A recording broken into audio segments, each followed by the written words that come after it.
जय गुरुदेव, जय माता जी, जय गायत्री माता।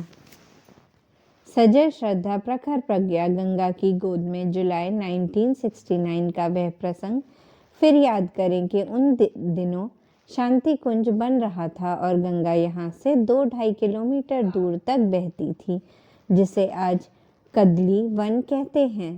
गंगा स्नान के लिए वहां जाना पड़ता था। शांति कुंज का निर्माण कार्य देख रहे परिजनों ने शिकायत की थी, गुरुदेव हमें गंगा स्नान के लिए बहुत दूर जाना पड़ता है। गुरुदेव ने भरोसा दिलाया कि जल्दी ही यह समस्या हल हो जाएगी और इसके कुछ ही दिन बाद गंगा की धारा शांति कुंज के पास तक मुश्किल से 500-700 मीटर दूर तक आ गई। सजल श्रद्धा प्रखर प्रज्ञा जहाँ स्थापित है, उनके बारे में गुरुदेव ने बताया था कि इनके नीचे बहुत गहरे में करीब 900 मीटर गहराई में भागीरथी की एक धारा आज भी बहती है। भूगर्भ विज्ञानी भी इस तथ्य को प्रमाणित करते हैं।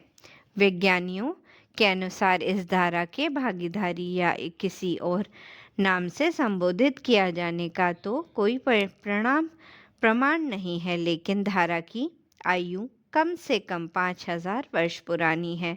गुरुदेव का कहना था, भगवती गंगा राजा भगीरथ के पीछे पीछे जिस मार्ग से चली वह सजल श्रद्धा प्रखर प्रज्ञा के नीचे से ही गुजरता है। गुरुदेव माता जी की समाधि के पास श्रद्धा सुमन अर्पित करने और ध्यान लगाने वालों में कई को इस तथ्य से जुड़े अनुभव आज भी होते हैं। साधक इन अनुभवों को कभी कभार अखंड ज्योति के लिए भी भेजते हैं। समाधि के पास अथवा अखंड दीपक के समीप गुरुदेव माता जी और महाकाल की स्थापनाओं के निकट भी इन अनुभवों की लिखित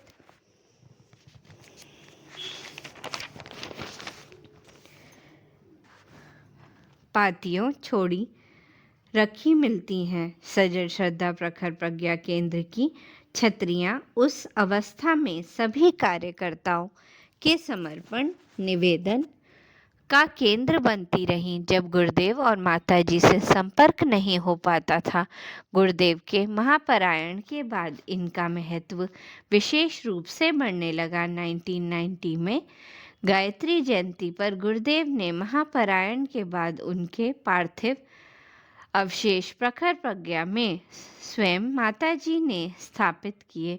उस स्थापना के दिन से ही परिजन अपनी व्यथा, भावना, संवेदना और श्रद्धा गुरुदेव के सामने यहाँ व्यक्त करने लगे। गुरुदेव के महापरायण के बाद अश्वमेघ यज्ञों की श्रृंखला आरंभ हुई। यज्ञों के लिए जाते समय हर बार माताजी प्रखर प्रज्ञा में अपने आराध्य के चरणों में प्रणाम करती और रवाना हो जाती। बड़ौदा अश्वमेघ यज्ञ के लिए रवाना होने से पहले एक कार्यकर्ता गोष्ठी में वे सहज से ही बोल उठी कि मेरे भगवान प्रखर प्रज्ञा में भस्मावेशों के रूप में स्थापित हैं। मुझे भी तुम उनके पास ही सजल श्रद्धा में स्थापित कर देना। नया रूप कुछ दिनों बाद 1992 में उत्तरकाशी में भूकंप आने पर प्रखर प्रज्ञा के ढांचे में कुछ क्लक्स आ गए थे। शांति कुंज में रहने और बाहर के परिजन की राय बनी कि यह क्षेत्र भूकंप प्रधान बेल्ट में आता है। अक्सर यहाँ भूकंप आते रहते हैं, इसलिए समाधियों को मजबूत आधार देकर बाहर से नया रूप दे देना चाहिए। परिजनों ने उसी समय माताजी से निवेदन किया था। माताजी ने उस समय तो मना कर दिया। करीब 1-1.5 साल बाद बड़ौदा अश्वमेघ यज्ञ में जाने से पहले उन्होंने शांति कुंज में हुई कार्यकर्ता गोष्ठी में कहा कि समाधि का आवरण अब बदला जा सकता है, लेकिन कुछ समय बाद तब मैं भी अपने आराध्य से एकाकार हो जाऊंगी। इस निर्देश में माताजी प्रकारांतर से अपने महापरायण की सूचना भी दे रही थी। सन 1992 के बाद वे समाधि में जीर्णोद्धार की स्वीकृति तो देती थी, लेकिन कुछ समय रुकने को भी कहती थी। सन 1993 में उन्होंने इस बार में स्पष्ट निर्देश दिए थे। चित्रकूट अश्वमेध के लिए जाते समय उसी स्थान पर प्रणाम करने के बाद वे भाव विठल हो उठी। इस तरह ही की विठलता उनमें कम ही दिखाई दी। कुछ देर वे खड़ी रहीं और पास खड़े वरिष्ठ कार्यकर्ताओं की तरफ मुड़ी और बोली, अब समय आ गया है कि तुम लोग कुछ दिनों बाद इसे नए सिरे से बनवा दो। स्मृति चिन्ह वाले स्थान यथावत रहें। छतरियों का ढांचा जर्जर हो गया है, उसे बदल दें। माताजी ने उस जगह की ओर देखा जहां गुरुदेव के शरीर को अग्नि दी गई थी। उधर देखते हुए कहा, यहाँ भी पक्का निर्माण करवाना है, लेकिन अभी नहीं। इसी स्थान पर मेरे शरीर को भी यही पंच महाभूतों के हवाले कर देना है। इसके बाद ही यहाँ पक्का चबूतरा बनवा देना। माताजी ने उसी अवसर पर सजल श्रद्धा और प्रखर प्रज्ञा की रूपरेखा खड़े खड़े ही समझा दी।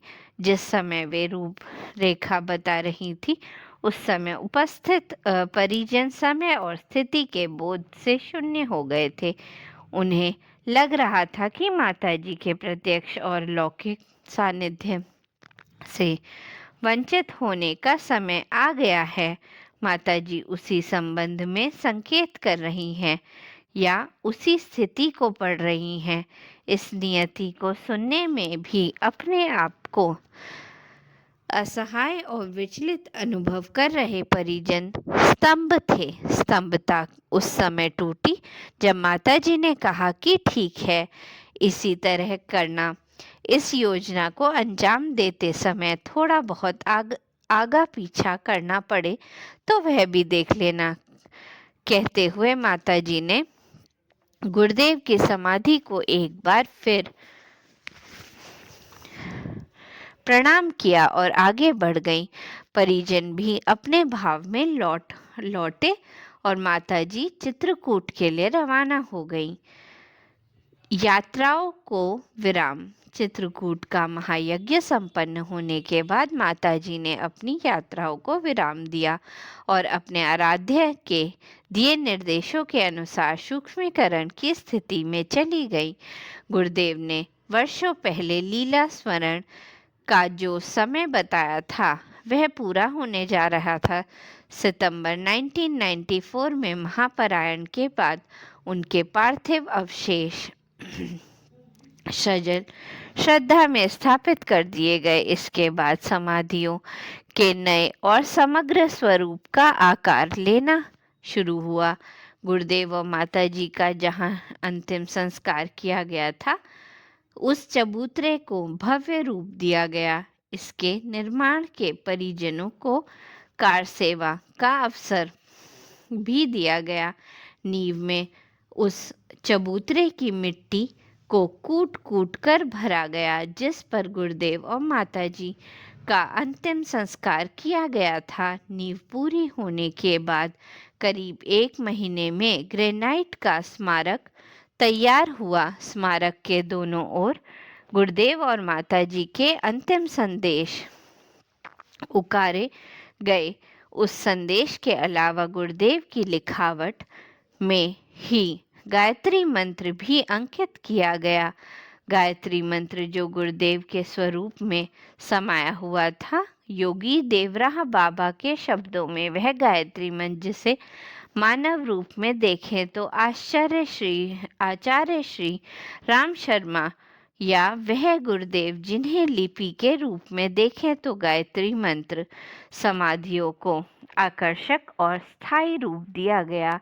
ऐसा स्वरूप की समाधियां वर्षों तक सुरक्षित रहें।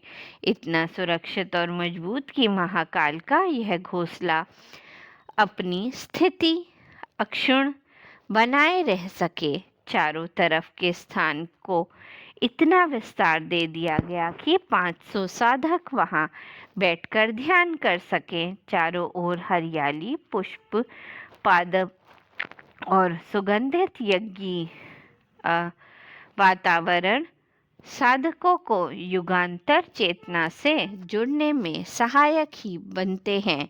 गुरुदेव और माताजी कहते आश्वासन देते रहे हैं कि उनका निवास यूं तो समूचे शांति कुंज में है।